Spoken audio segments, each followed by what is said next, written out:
Bonjour à tous et à toutes, j'espère que vous allez très bien. Alors aujourd'hui on se retrouve pour vous présenter la review d'un oracle qui va sortir au mois de novembre. Donc c'est tout prêt, on y arrive. Il m'a été envoyé par les éditions Très Daniel, merci beaucoup. Merci Isabelle, tu es trop gentille. Alors, c'est un oracle qui s'appelle l'oracle celtique de la nature. Donc c'est de John Matthews et Will Worthington. Donc alors, ce coffret est quand même assez grand par rapport à ma main. J'ai déjà enlevé l'intérieur parce que j'avais un peu de mal à le faire sortir, du coup que c'est neuf.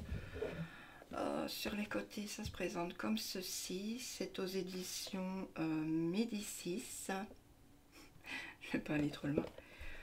Ensuite, derrière, on a un petit panel des cartes.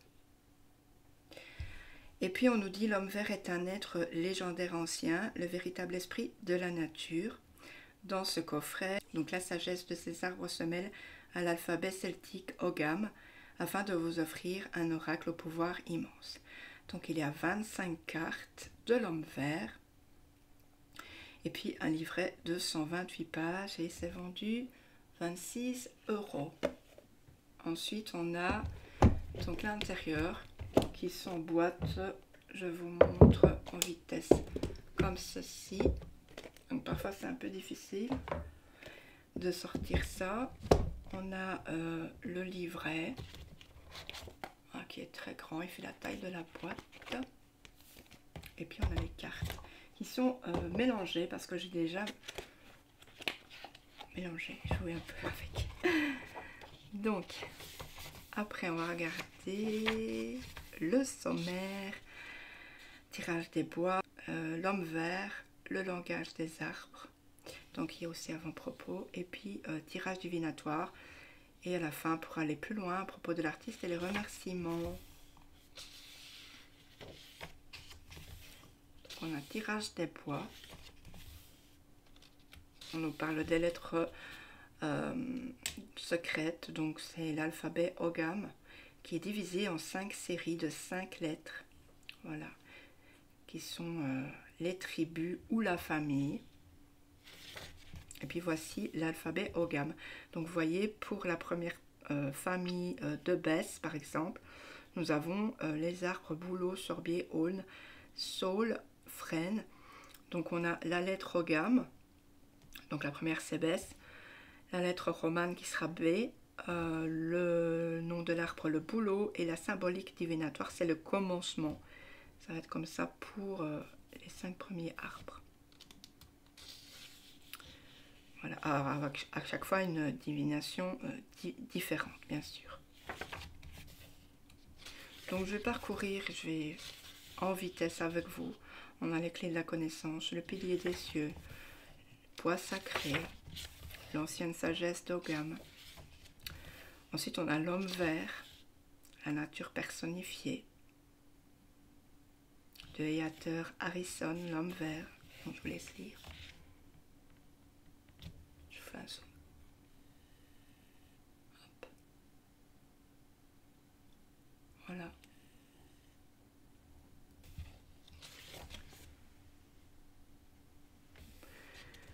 Puis ensuite, on a les visages de pierre. La danse des hommes modernes, le défi du chevalier vert, la reine de l'été, l'homme vert aujourd'hui. Donc il faut potasser un peu votre oracle avant vraiment de... Voilà. Donc ensuite on a le langage des arbres. Donc, ça va être la signification des cartes. Donc ici pour le boulot, on a l'alphabet. Voilà, c'est ça ici.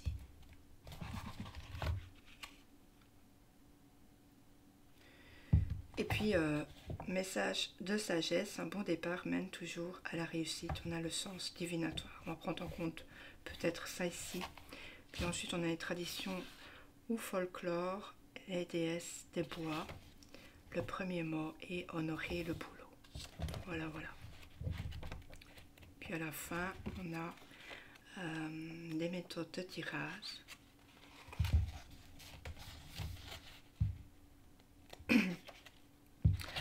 Comment lire les cartes, comment formuler sa question, comment invoquer la présence de l'homme vert.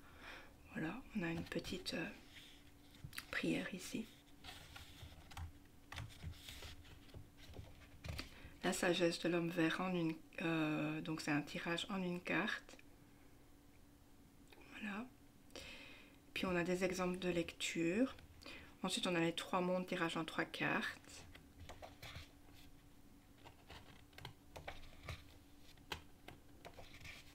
Le cœur du bois, tirage en 5 cartes. Exemple de lecture toujours partout pour tous les tirages.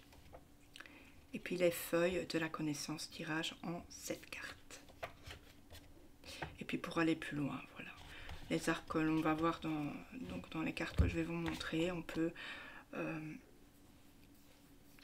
aller visiter certains de ces arbres. En Angleterre, on a les adresses, aux États-Unis, voilà.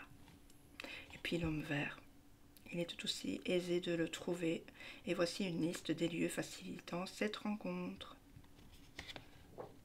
Et à propos de l'artiste, et remerciements. Et voici le tout. Maintenant, on va regarder les cartes. Donc, comme pour l'oracle des druides, on a ce fameux plastique, enfin, c'est un truc en plastique, dans lequel les cartes se mettent. Donc, on peut enlever aisément. On peut tout aussi bien le laisser comme ça, ou alors mettre dans un étui. On peut faire comme on veut. Et puis on va regarder les cartes. Alors ici vous allez voir des visages dans les cartes. Donc certaines fois elles vont être très voyantes, comme par ici. Et puis d'autres fois ça va être juste un tout petit peu subtil. Donc ici on a le chêne.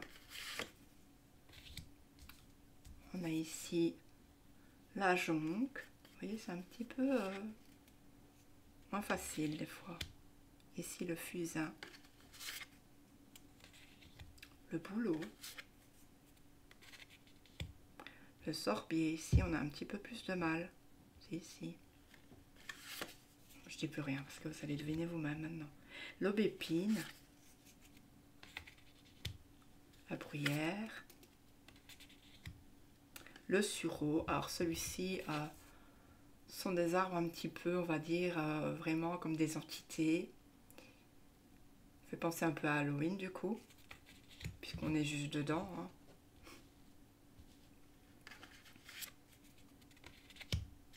Le pommier. Le prunelier. L'aulne. Le frêne. Le noisetier. Le tremble. L'if. Alors l'if, c'est un arbre qui se coupe au milieu de lui-même avec le temps quand il grandit, et du coup quand on aime bien le petit peuple, les lutins, les fées, etc.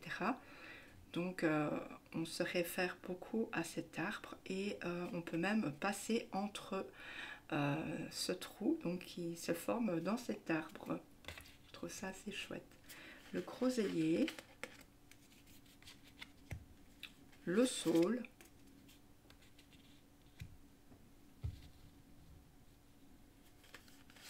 Le hêtre. Le peuplier blanc. La fougère. Le houx. Le lierre. Le pin sylvestre. La sylvestre, on est plus dans la Saint-Sylvestre. Et puis le chèvrefeuille. Et ensuite, nous avons le mûrier. Donc je dézoome un peu, parce que j'avais envie quand même qu'on lise une petite signification. Juste le message au sens divinatoire.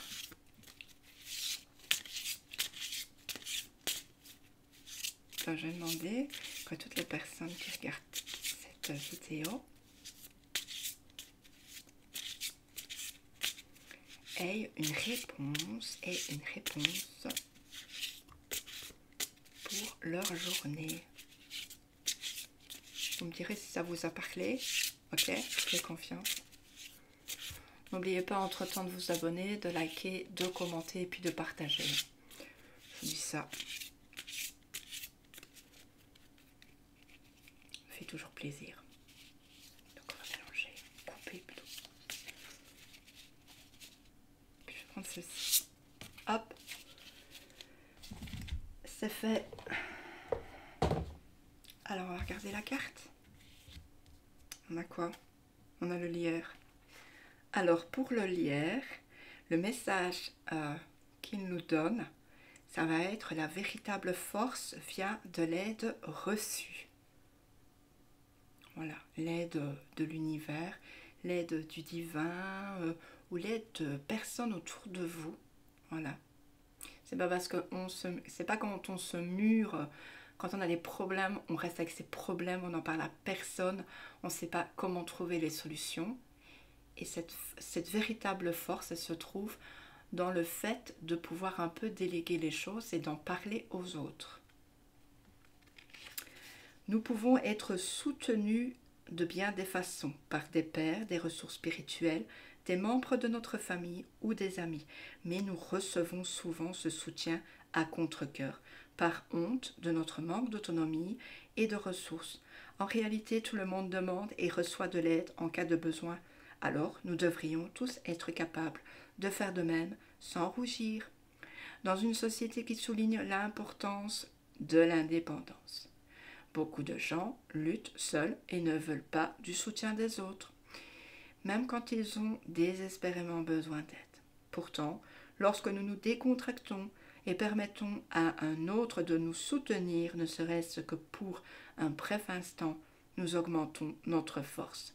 Fierté et entêtement ne devraient pas faire obstacle à toute forme d'assistance. Donc l'homme vert vous invite à accepter le soutien qui vous est offert sans juger vos préoccupations. Car souvenez-vous que toutes les batailles ne peuvent se remporter seules et que l'homme fort est celui qui sait quand recevoir de l'aide. Donc vous avez bien compris, si vous êtes dans une période où vous avez besoin d'aide, s'il vous plaît, ne restez pas avec vos problèmes, déléguez un peu. Vous allez vous sentir beaucoup plus léger. Et puis, comme on dit toujours, il y a plus d'idées dans deux têtes que dans une. Je vous fais d'énormes bisous. Je vous envoie plein d'ondes positives. Et puis, je vous dis à très bientôt. Ciao, ciao.